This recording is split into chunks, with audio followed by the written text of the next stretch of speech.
अहिल्या क्यों और कैसे बन गई पत्थर। अहिल्या ब्रह्मा जी की मानस पुत्री थी। सृष्टि के निर्माता ब्रह्मा जी ने एक स्त्री का निर्माण किया जिन्हें वे अहिल्या के नाम से पुकारते थे। अहिल्या अत्यंत रूपवान थी तथा उन्हें यह वरदान प्राप्त था कि उनका यौवन सदा बना रहेगा। ब्रह्मा जी ने अहिल्या की शादी के लिए एक शर्त रखी, जो सबसे पहले त्रिलोक का भ्रमण कर आएगा वही अहिल्या का वरण करेगा।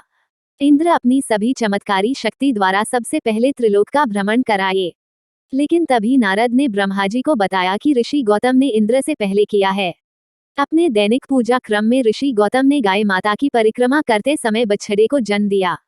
वेदानुसार इस अवस्था में गाय की परिक्रमा करना त्रिलोक परिक्रमा समान होता है। इस तरह माता अहल्या की शादी अत्रि ऋषि के पुत्र ऋषि गौतम से हुई।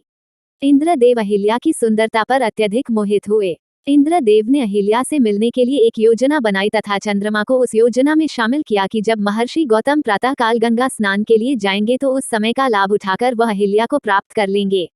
योजना के अनुसार चंद्रदेव ने अर्धरात्रि मुर्गे की बांग दी। गौतम महर्षि समझे कि सवेरा हो चला है। वह तुरंत उठे तथा गंगा तट पर स्नान करने चले गए। महर्षि गौतम के जाते ही इंद्रदेव ने गौतम महर्षि का रूप धारण कर घर में प्रवेश किया तथा पहरेदारी के लिए चंद्रमा को घर के बाहर बैठा दिया। तब गंगा मैया ने प्रकट होकर महर्षि को बतलाया कि यह सब इंद्रदेव का बुना जाल है। अहिल्या की सुंदरता से मोहित होकर कुकृत्य की भावना से इंद्र पृथ्वीलोक पर आए हैं। ये सुनकर क्रोधित महर्षि गौतम तेजी से अपनी कुटिया की तरफ आए। जब उन्होंने कुटिया के बाहर चंद्रमा को बैठे देखा तो गुस्से में महर्षि गौतम ने चंद्रमा को श्राप दे दिया कि राहु की कुदृष्टि तुम पर सदा बनी रहेगी। इसी श्राप के कारण चंद्रमा को ग्रहण लगता है। महर्षि गौतम ने अपने कमंडलू से चंद्रमा पर प्रहार किया, इसी कारण चंद्रमा में दाग है। इंद्रदेव को महर्षि गौतम के आने का आभास होते ही वो वहां से भागने लगे। महर्षि गौतम ने इंद्र को श्राप दिया कि इंद्र की पृथ्वीलोक में पूजा नहीं होगी। क्रोध के आवेश में महर्षि गौतम ने अहिल्या को अनंत काल तक शिला रूप धारण करने का श्राप दे दिया, परंतु जब महर्षि गौतम का गुस्सा शांत हुआ तब उन्हें आभास हुआ कि अहिल्या की तो कोई गलती नहीं थी। उससे उन्हें काफी दुख हुआ, परंतु वह अपना श्राप वापस नहीं ले सकते थे।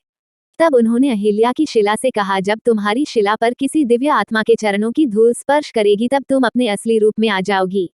इतना कह महर्षि गौतम वहां से चले गए।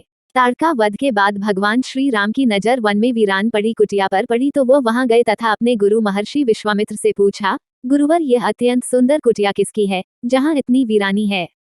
तब महर्षि विश्वामित्र ने कहा, हे प्रभु, इस कुटिया में आप जो शिला देख रहे हैं यह आपके चरणों की धूल का युगों से इंतजार कर रही है। महर्षि विश्वामित्र ने भगवान श्री राम एवं लक्ष्मण जी को अहिल्या की पूरी कथा सुनाई। पूरी कथा सुनने के बाद भगवान श्री राम ने अपने चरणों से उस शिला का स्पर्श किया। चरणों के स्पर्श से शिला अहिल्या के रूप में परिवर्तित हो गई। इस प्रकार भगवान श्री राम ने देवी अहिल्या का उद्धार किया। तब तक सुनते रहिए।